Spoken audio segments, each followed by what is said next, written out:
لا الہ الا اللہ لا الہ الا اللہ محمد الرسول اللہ صلی اللہ علیہ وسلم۔ ایمانی ساتھیوں، سیرت کے یہ جو اجتماعات منعقد کیے جاتے ہیں، سیرت کے نام پہ جو کوئی بھی کانفرنس منعقد ہوتی ہے، مقصد اس کا یہ ہوتا ہے کہ سیرت سرور عالم صلی اللہ علیہ وسلم کو پرکشش بنایا جائے، اس کو گلیمرائز کیا جائے، اس کو گلوریفائی کیا جائے، تاکہ اس کے ذریعے سے امت کی سیرت کی تعمیر کی جائے اور محمد ذیشان صلی اللہ علیہ وسلم کے کردار کی دعوت پوری دنیا کے انسانوں تک پہنچائی جائے۔ محمد ذیشان صلی اللہ علیہ وسلم سے محبت کا تقاضا یہ ہے کہ ہمارے عقائد، ہماری فکر، ہمارے نظریات، ہماری عقل، ہماری شکل، ہمارا لباس، ہمارا گھر، ہمارے بازار، ہماری سیاست، ہماری معیشت، ہماری معاشرت محمدی بن جائے۔ اللہ کے نبی صلی اللہ علیہ وسلم نے فرمایا، تم تب تک کامل مومن ہو ہی نہیں سکتے جب تک کہ تمہاری تمام تر خواہشات اس شریعت کے تابع نہ ہو جائیں جسے میں لے کر آیا ہوں۔ آج ہم دیکھتے ہیں پوری دنیا میں فتنہ ہے، فساد ہے، بگاڑ ہے، بے حیائی ہے، بد امنی ہے، اور ان حالات میں امن کے علمبردار کو اگر ہم پیش کر سکتے ہیں کہ کون ہے وہ شخصیت جس کی ذات کو ہم پیش کر سکتے ہیں دنیا کے انسانوں کے سامنے، کہ اس شخص کو اگر ہم اپنا رول ماڈل بنائیں، اپنا آئیڈیل بنائیں، اگر اس کے کیریکٹر کو ہم فالو کریں، اگر ہم اس کی اتباع کریں، تو پوری دنیا میں عدل قائم ہو سکتا ہے، انصاف قائم ہو سکتا ہے، اور جب عدل اور انصاف قائم ہوگا تو پوری دنیا امن کا گہوارہ بن جائے گی۔ قرآن کریم میں اللہ تعالیٰ فرماتے ہیں، لَقَدْ كَانَ لَكُمْ فِي رَسُولِ اللَّهِ أُسْوَةٌ حَسَنَةٌ، کہ بالتحقیق محمد ذیشان صلی اللہ علیہ وسلم کی سیرت میں تمہارے لیے کامل اور اکمل نمونہ ہے، جس کی اتباع کر کے تم اس دنیا میں بھی کامیاب ہو جاؤ گے اور آخرت میں بھی کامیاب ہو جاؤ گے۔ ہم دیکھتے ہیں بعثت رسول صلی اللہ علیہ وسلم سے پہلے پوری دنیا کفر اور شرک کے اندھیروں میں ڈوبی ہوئی تھی، گھری ہوئی تھی۔ غریبوں کو اپنا غلام بنایا جاتا تھا، تجارت کی منڈیوں میں ان غلاموں کی خرید و فروخت جانوروں کی طرح ہوا کرتی تھی، ان کو مارا جاتا تھا، پیٹا جاتا تھا، بھوکا اور پیاسا رکھا جاتا تھا، حتیٰ کہ معاشرے کے جو امراء ہوا کرتے تھے، مالدار لوگ ہوا کرتے تھے، وہ شرط لگایا کرتے تھے کہ ہم اس غلام کو ایک پیڑ کے ساتھ باندھ دیتے ہیں اور پھر تیر اندازی کا مقابلہ لگاتے ہیں کہ دیکھتے ہیں سب سے پہلا تیر اس غلام کی آنکھ میں کون مارے گا۔ پھر نشانے بازی ہوتی تھی، اس غلام کے جسم کو لہو لہان کر دیا جاتا تھا، تڑپا تڑپا کر اس کو مار دیا جاتا تھا، لیکن اس ہی غلام کو محمد ذیشان صلی اللہ علیہ وسلم نے مقام اور مرتبہ عطا کیا، وہ رفعتیں اور بلندیاں عطا کی کہ حضرت بلال جو کہ بے بس اور بے کس غلام تھے، جس کو مشرکین مکہ، شرک کرنے والے، جس شرک کو اللہ تعالی نے قرآن کریم میں کہا ان الشرک لظلم عظیم، کہ شرک بے شک عظیم ظلم ہے، اس سے بڑا ظلم کوئی نہیں ہو سکتا۔ لہذا دنیا میں اگر امن قائم کرنا ہے، عدل قائم کرنا ہے، تو شرک کو ختم کرنا ہوگا، اللہ کی وحدانیت کو قائم کرنا ہوگا۔ جس غلام کو مکہ کی گلیوں میں گھسیٹا جاتا تھا، پیٹا جاتا تھا، تپتی ریت اور تپتے انگاروں پر جس کو لٹایا جاتا تھا، اسی غلام کو آزاد کر کے وہ مقام عطا کیا محمد ذیشان صلی اللہ علیہ وسلم نے کہ حضرت عمر جیسے خلیفہ بھی فخر محسوس کرتے تھے حضرت بلال کو سیدنا بلال کہنے میں، اس کو اپنا سردار کہتے تھے۔ پوری دنیا کفر کے دلدل میں ڈوبی ہوئی تھی، جہالتوں میں ڈوبی ہوئی تھی، بچیوں کو زندہ دفن کیا جاتا تھا، عزتیں لوٹی جاتی تھی، اسی بچی کو جس کو زندہ دفن کیا جاتا تھا اور فخر محسوس کیا جاتا تھا، اللہ کے نبی صلی اللہ علیہ وسلم نے اس بچی کو، اس عورت کو وہ مقام عطا کیا، کہا کہ جو 2 بیٹیوں کی پرورش کرے گا، کفالت کرے گا، ان کی اچھی تربیت کرے گا، یہاں تک کہ ان کے نکاح ہو جائیں، ان کی شادی ہو جائے، وہ اس طرح میرے ساتھ جنت میں ہوں گے۔ اور پھر ایک صحابی نے پوچھا، اے اللہ کے حبیب، اگر کسی کی ایک ہی بیٹی ہوئی؟ اللہ کے نبی صلی اللہ علیہ وسلم نے کہا اگر کسی کی ایک ہی بیٹی ہوئی اور اس نے اس کی اچھی تربیت کی، اچھی کفالت کی، یہاں تک کہ اس کا نکاح ہو گیا، اس کی شادی ہو گئی، تو وہ بھی جنت میں میرے ساتھ ہوگا۔ جس معاشرے میں، جس دنیا میں عورت کو کچھ بھی نہیں سمجھا جاتا تھا، زندہ جلا دیا جاتا تھا کچھ معاشروں میں عورتوں کو،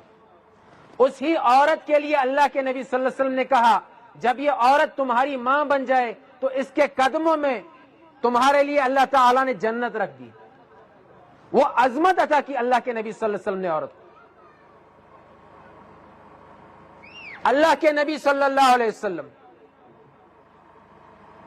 امن عالم کے علم بردار، انسانوں کے اندر سے جہالت کو کس طرح ختم کیا، ان کے نفس کا کس طرح تزکیہ کیا، ان کے نفوس کو کس طرح پاک کیا اور سنوارا۔ زماد بن حرب ایک نجومی تھا، جنات سے خبریں حاصل کیا کرتا تھا، راز کی باتیں معلوم کیا کرتا تھا اور لوگوں کو گمراہ کیا کرتا تھا اپنی وہ باتیں سنا کر۔ وہ ایک دن مکہ میں آتا ہے، اللہ کے نبی صلی اللہ علیہ وسلم اپنے ساتھیوں کے ساتھ بیٹھے ہوئے تھے۔ مشرکین مکہ زماد بن حرب سے کہتے ہیں کہ تم دیکھ رہے اس نوجوان کو جس کا نام محمد بن عبداللہ ہے، ذرا جا کر اسے تم اپنی باتوں کا قائل کرو، اپنے عقائد اور نظریات کا قائل کرو، اس کا علاج کرو۔ یہ لوگوں کو ہمارے ان معبودوں کی عبادت سے ہٹا کر کسی ایک اللہ کی عبادت میں لگا رہا ہے، ہمارے ان معبودان باطلہ کا انکار کر رہا ہے، اس کا علاج کرو۔ محمد ذیشان صلی اللہ علیہ وسلم کس طرح گمراہ اور بھٹکے ہوئے لوگوں کے قلوب کا تزکیہ کرتے تھے، کس طرح ان کو اپنی طرف مائل کیا کرتے تھے، کس طرح کھینچا کرتے تھے اپنی طرف۔ زماد بن حرب ان کے پاس آتا ہے اور اپنے باطل نظریات ان کو پیش کرنے لگ جاتا ہے محمد ذیشان کو۔ محمد ذیشان صلی اللہ علیہ وسلم کہتے ہیں تم میرے پاس آئے ہو، پہلے تم میری بات سن لو، میری بات سن لو گے، اس کے بعد میں بھی تمہاری بات سنوں گا۔ نبی اکرم صلی اللہ علیہ وسلم اس کو قائل کر لیتے ہیں، کہتے ہیں ٹھیک ہے، بتاؤ کیا کہنا چاہتے ہو۔ اللہ کے نبی صلی اللہ علیہ وسلم پڑھتے ہیں الحمدللہ نحمدہ ونستعینہ ونستغفرہ ونؤمن بہ ونتوکل علیہ ونعوذ باللہ من شرور انفسنا ومن سیئات اعمالنا من یہدہ اللہ فلا مضل لہ ومن يضلله فلا هادي له ونشهد أن لا إله إلا الله وحده لا شريك له. یہ کلام سن کر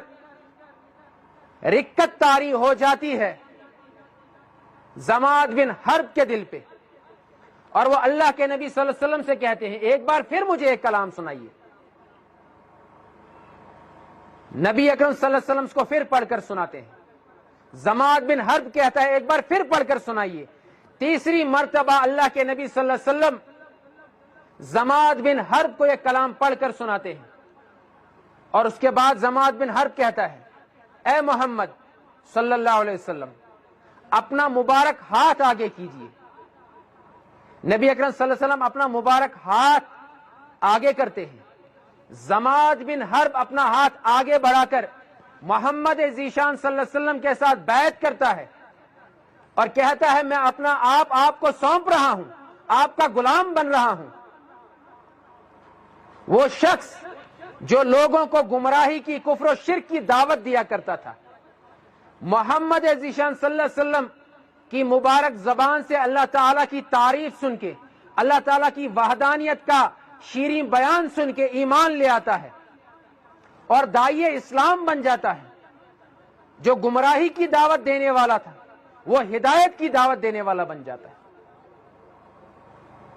جو ظلم کی طرف لوگوں کو بلانے والا تھا وہ انصاف کی طرف لوگوں کو بلانے والا بن جاتا ہے. جو ڈاکے مارنے والا تھا، غلط طریقے سے لوگوں کو گمراہ کر کے ان کا مال لوٹنے والا تھا، وہ صدقے دینے والا بن جاتا ہے. اللہ کی راہ میں اپنا مال خرچ کرنے والا بن جاتا ہے. اللہ کے دین کے تحفظ کی خاطر اپنی جان کی قربانی لگانے والا بن جاتا ہے. ایک شخص فضالہ نام کا مکہ آتا ہے. اللہ کے نبی صلی اللہ علیہ وسلم خانہ کعبہ کا طواف کر رہے ہوتے ہیں. مشرکین کو بارہا شکست فاش ہوئی جب بھی کبھی انہوں نے محمد ذیشان صلی اللہ علیہ وسلم کا سامنا کیا، ان کے ساتھ میدان جنگ میں ٹکرائے، تو یہ شخص اپنے دل میں حد درجے کا بغض اور عناد رکھتا تھا محمد ذیشان صلی اللہ علیہ وسلم کے لیے. آتش انتقام اس کے دل میں بھڑک رہی تھی. یہ چھوٹی سی ایک تلوار اپنے لباس میں چھپا کر لاتا ہے اور طواف کرنے کے بہانے سے محمد ذیشان صلی اللہ علیہ وسلم کے پیچھے پیچھے چلتا ہے، اور ارادہ اس کا ہوتا ہے کہ جیسے ہی موقع ملے گا اس تلوار سے محمد ذیشان صلی اللہ علیہ وسلم پر وار کر دوں. رب ذوالجلال اپنے حبیب، اپنے پیارے محمد ذیشان صلی اللہ علیہ وسلم کو اس شخص کے ارادوں سے آگاہ کرتے ہیں. محمد ذیشان صلی اللہ علیہ وسلم پیچھے پلٹتے ہیں فضالہ کی طرف اور کہتے ہیں اے فضالہ تم کیا ارادہ رکھتے ہو؟ فضالہ کا سر ندامت سے ایسا جھکتا ہے کہ پھر اوپر اٹھا نہیں پاتا اور کہتا ہے ایک لمحے کے 1000ویں حصے میں میرے اندر وہ انقلاب برپا ہو گیا کہ جو نفرت بھری ہوئی تھی، جو بغض بڑا ہوا تھا محمد ذیشان صلی اللہ علیہ وسلم کے لیے میرے دل میں، وہ محبت میں، وہ اخوت میں، وہ ایثار کے جذبے سے بھر گیا. اور کہتے ہیں جیسے ہی محمد ذیشان صلی اللہ علیہ وسلم نے اپنی مبارک زبان سے میرا نام لیا اے فضالہ، میرے دل پر رکت طاری ہو گئی، کپ کپی طاری ہو گئی اور میری زندگی بدل گئی. ایسا انقلاب برپا کیا ہے محمد ذیشان صلی اللہ علیہ وسلم کہ اپنے بدترین دشمنوں کو اپنا قریب سے قریب تر کر کے اپنا دوست بنا لیا، دین کے دشمنوں کو دین کا دائی اور دین کا محافظ بنا لیا. لیکن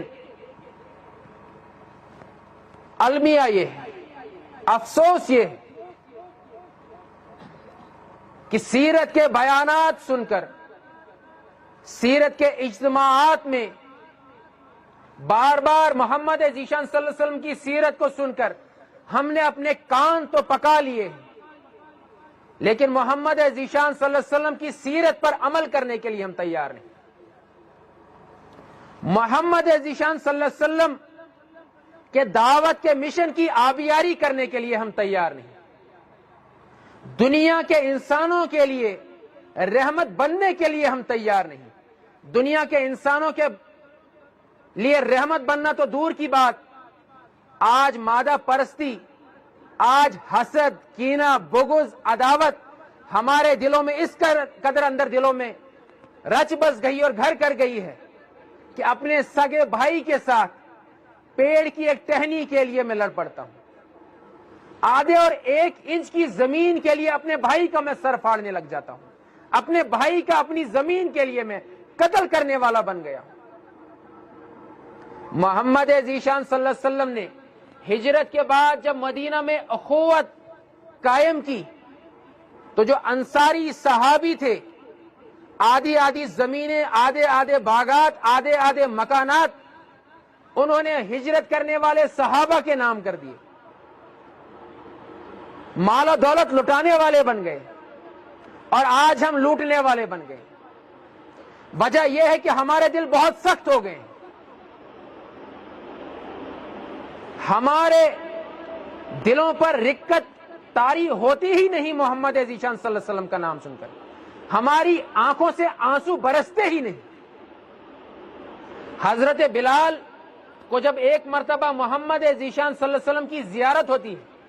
اور نبی اکرم صلی اللہ علیہ وسلم ان سے کہتے ہیں، اے بلال کیا بات ہے، تم تو بڑے دور چلے گئے، ہم سے ملاقات کے لیے آتے ہی نہیں۔ اور جیسے ہی حضرت بلال دمشق میں مقیم تھے، خواب سے بیدار ہوتے ہیں، رخت سفر باندھ لیتے ہیں اور مدینہ کی طرف چل دیتے ہیں۔ مدینہ پہنچتے ہیں، پہنچنے کے بعد نبی اکرم صلی اللہ علیہ وسلم کی مبارک قبر پر سلام پیش کرتے ہیں، حاضر ہوتے ہیں۔ اس کے بعد صحابہ حضرت بلال سے کہتے ہیں کہ اے بلال نماز کا وقت ہو گیا ہے، آپ اذان دیجئے۔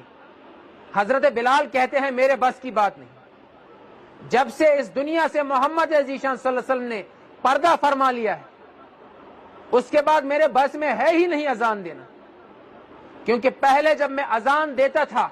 محمد ذیشان صلی اللہ علیہ وسلم کی موجودگی میں، تو جب بھی میں پڑھتا تھا اشہد ان محمد رسول اللہ، تو اپنی انگلی سے نبی اکرم صلی اللہ علیہ وسلم کی طرف اشارہ کرتا تھا، ان کی طرف دیکھتا تھا، لہذا اب میرے بس میں نہیں۔ صحابہ مشورہ کرتے ہیں کہ حسنین کو بلا کر لے آؤ، حسنین کو بلا کر لایا جاتا ہے، وہ گزارش کرتے ہیں حضرت بلال سے اذان دینے کی۔ حضرت بلال شہر مدینہ میں اذان دیتے ہیں، اور جیسے ہی پڑھتے ہیں اشہد ان محمد الرسول اللہ، تو گش کھا کر زمین پر گر پڑتے ہیں، پورے مدینہ میں ہو کا عالم بن جاتا ہے، اور سب کو لگتا ہے کہ ایسا ہے شاید کہ محمد ذیشان صلی اللہ علیہ وسلم پھر سے ہمارے بیچ میں آ گئے، واپس آ گئے ہیں، پلٹ آئے ہیں، لوٹ آئے ہیں۔ حضرت بلال کئی مرتبہ اٹھتے ہیں، آنکھوں سے زار و قطار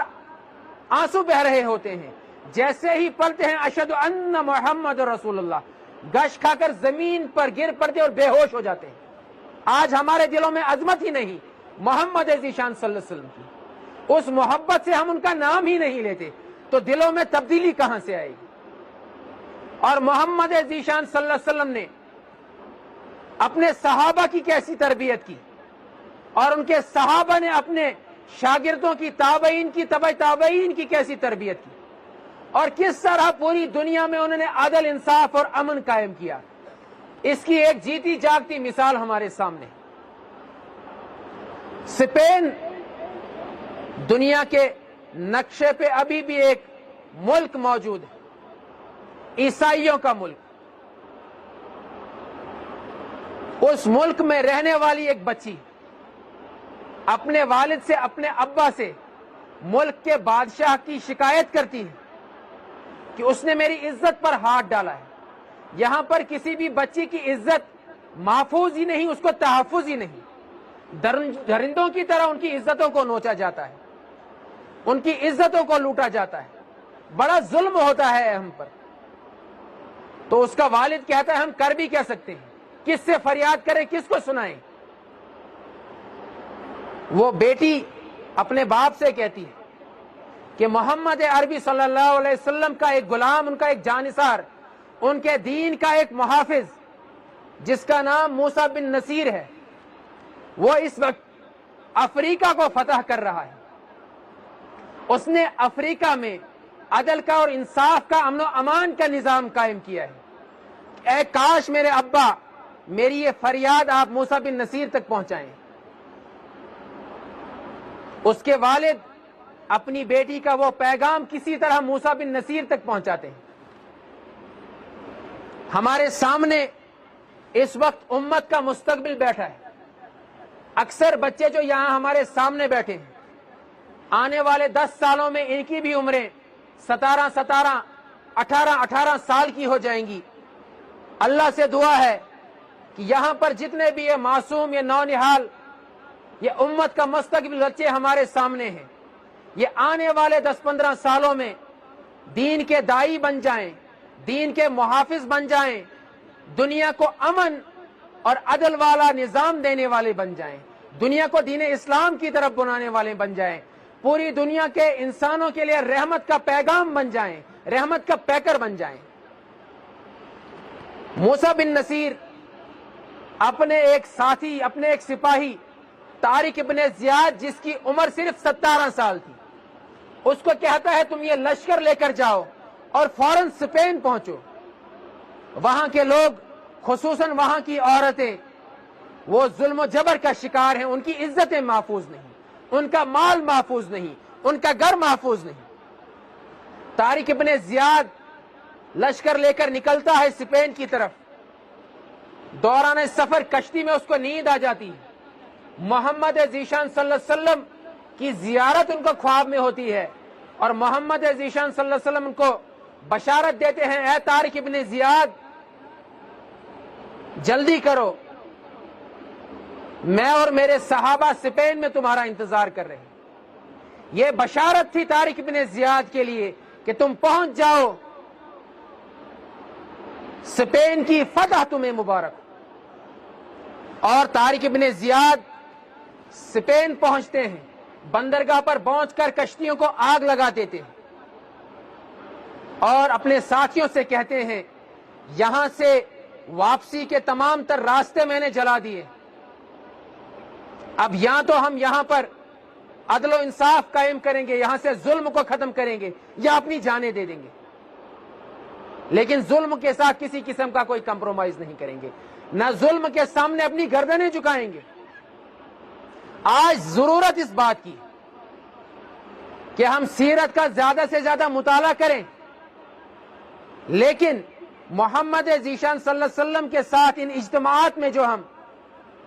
محبت کا اور عقیدت کا اظہار کرتے ہیں، وہ ان اجتماعات تک صرف سننے اور سنانے تک ہی محدود نہ رہے، بلکہ ہم چلتے پھرتے نمونے بن جائیں قرآن و سنت کے، محمد ذیشان صلی اللہ علیہ وسلم کے حقیقی غلام بن جائیں، چاہے ہم اپنے گھر میں ہوں، اپنے کھیت میں ہوں، کسی سڑک پر ہوں، کسی چوک چوراہے میں ہوں، کسی بازار میں ہوں، کسی دفتر میں ہوں، اپنی دکان پر ہوں، ہمارا ہر عمل لوگوں کو محمد ذیشان صلی اللہ علیہ وسلم کی سیرت کی دعوت دینے والا ہو۔ ہماری بات میں، ہمارے لب و لہجے میں محمد ذیشان صلی اللہ علیہ وسلم کے اخلاق جھلکنے چاہیے، ہماری شکلوں سے وہ نورانیت ظاہر ہونی چاہیے کہ ہماری شکلیں دیکھ کر لوگ یہ گواہی دینے والے بن جانے چاہیے کہ یہ محمد عربی صلی اللہ علیہ وسلم کا غلام ہے۔ ورنہ یہ سننا اور سنانا، یاد رکھیے، یہ حجت ہے۔ اگر ہم نے اس کو صرف سننے اور سنانے تک محدود رکھا اور عمل نہیں کیا تو قیامت میں یہی اجتماعات ہمارے لیے پکڑ کا باعث بن جائیں گے، ہمارے لیے عذاب کا باعث بن جائیں گے، اور محمد ذیشان صلی اللہ علیہ وسلم کو اس روز پھر ہم کیا منہ دکھائیں گے؟ لہذا تہیہ کریں اس بات کا کہ ہم اپنی عقل، اپنی شکل، اپنا لباس، اپنے گھروں کا ماحول، اپنے بازاروں کا ماحول، اپنے سکولوں کا ماحول ویسا ہی بنائیں گے جیسا محمد ذیشان صلی اللہ علیہ وسلم ان کے صحابہ نے بنایا تھا۔ ہم اپنے بچوں کی ویسی ہی تربیت کریں گے جیسی تربیت محمد ذیشان صلی اللہ علیہ وسلم صحابہ نے اپنے بچوں کی کی تھی۔ ہم اپنے بچوں کو حلال کا لقمہ کھلائیں گے، ہم صدقہ اور زکوٰۃ دینے والے بنیں گے، ہم حرام کا مال لوٹنے والے نہیں بنیں گے، ہم اپنے بھائی کو اپنی زمین دینے والے بن جائیں گے، اپنے بھائی کی زمین پر قبضہ کرنے والے نہیں بنیں گے۔ اللہ تعالی ہمیں توفیق دے کہ یہ اجتماع ہمارے لیے ہدایت کا ذریعہ بن جائے، نصیحت کا ذریعہ بن جائے، اور آج کے یہ واعظ، آج کے یہ بیانات ہمیں حقیقی اعتبار سے عمل پہ کھڑے کر دیں، وہ عمل جو اخلاص کی بنیاد پہ ہو اور استقامت کے ساتھ ہو۔ وآخر دعوانا ان الحمد للہ رب العالمین۔